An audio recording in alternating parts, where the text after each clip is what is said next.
eyes, ears, and tongue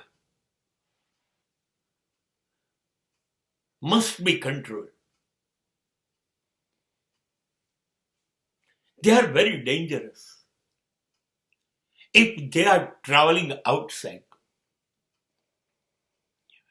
Sabarmati આશ્રમમાં ગાંધીજી પાસે એક જાપાનનું રમકડું ભેટમાં આવ્યું હતું, જેમાં 3 વાંદરા હતા. એક કાન પર હાથ રાખ્યો હતો, એકે આંખ ઉપર અને એકે મોં ઉપર. બસ આ શ્રેષ્ઠ સંદેશો છે. આંખ છે ને, એને બહાર જોવું છે. લોકો કેવા છે, લોકોમાં કઈ ભૂલ છે, એને બહાર લોકો જોવા છે. આંખને બહાર જોવી છે. નકામી છે. અરે તારે શું કામ છે બીજાને જોઈ? બસ એવી રીતે કાન છે ને, એને બહુ મજા આવે છે લોકોની વાતો સાંભળીને. લોકોના શું તમાશા છે એ સાંભળવા છે. એને ટીકાઓ સાંભળવી છે. એને લોકોની ખરાબી સાંભળવી છે.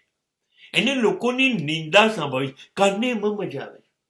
તો પછી જીભ શું કામ રહી જાય? એ તો સૌથી દોડદાઈ છે.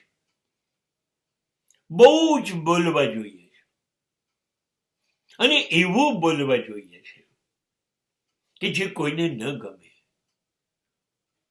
ના બોલતી હોય તો સારું. લોકોને દુઃખ પહોંચાડે, લોકોની નિંદા કરે, લોકોની ટીકા કરે, લોકોની પાછળ ખોદણી કરે. આ જીભનું કામ છે. આ 3 જણા માનવ જાતના દુશ્મન છે, નાલાયકો છે.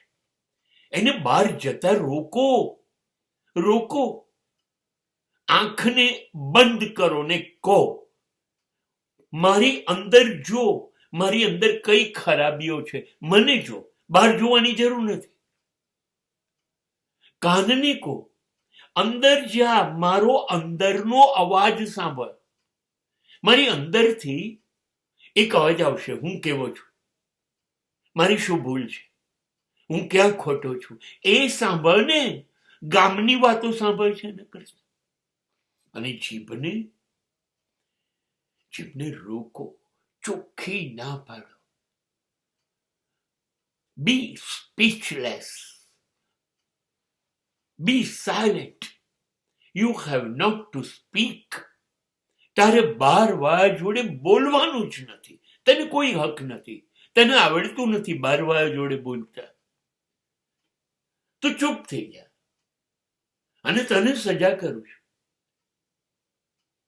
બહાર તો બોલવાનું નથી, પણ અંદર પણ મારી જોડે પણ તારે વાત કરવાની નથી. મૌન થઈ જા, ચૂપ રહે.